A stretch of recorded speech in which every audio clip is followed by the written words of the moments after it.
আসসালামু আলাইকুম, আমি লামিয়া রোমান কিচেনে আপনাদেরকে আরও একবার জানাই স্বাগতম।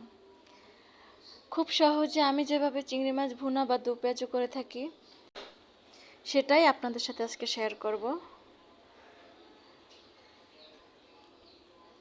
দেখুন, কালারটাও সুন্দর আসবে, সময়টাও তেমন একটা লাগবে না এভাবে ভুনা করলে। আপনারা সময় কম, যারা বিশেষ করে চাকরি করে, সকালবেলা হঠাৎ ঘুম থেকে উঠে ঝটপট এটাই রান্না করতে পারবেন, টাইম কম নেবে।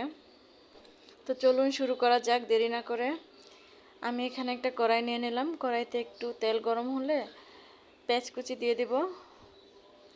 যেহেতু এটা পেঁয়াজ দিয়ে ভুনা করব, পেঁয়াজটাকে ততটা ভাজবো না, অত বেশি ভাজবো না, হালকা একটা ভাজা দেব যাতে পেঁয়াজটা একটু সিদ্ধ হয়। এখানে আমি চিংড়ি মাছটা দিয়ে দিলাম। পেঁয়াজ এবং চিংড়ি মাছ দুটো একসাথে এবার একটু ভেজে নেব। 2 মিনিটের মতো ভেজে নিলেই হবে, যাতে চিংড়ি মাছের কালারটা একটু চেঞ্জ হয়।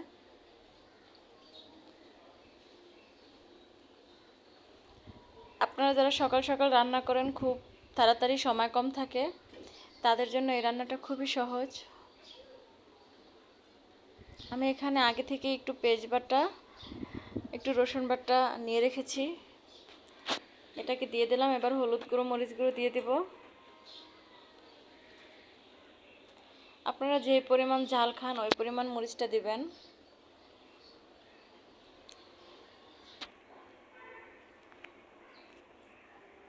লবণ দিয়ে দিলাম।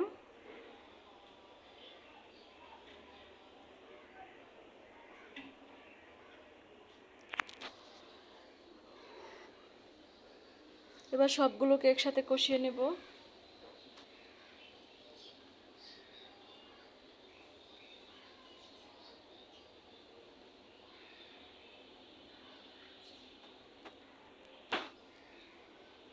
এটাতে আলাদা করে আর ঝোল দিতে হবে না।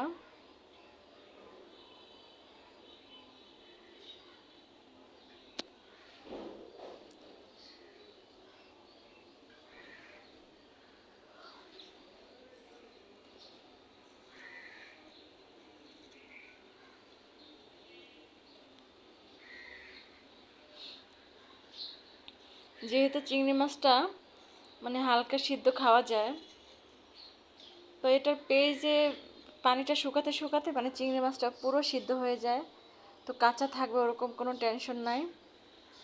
আপনারা চাইলে জিরা গুঁড়ো বা ধনে পাতা দিয়ে দিতে পারেন। আমি এখানে এটা দুটোর একটাও দিব না, তাই আমি একটু কাঁচামরিচ দিয়ে দিলাম। ভিডিওটি ভালো লাগলে লাইক করবেন, নতুন হলে চ্যানেলে সাবস্ক্রাইব করে দেবেন। আল্লাহ হাফেজ।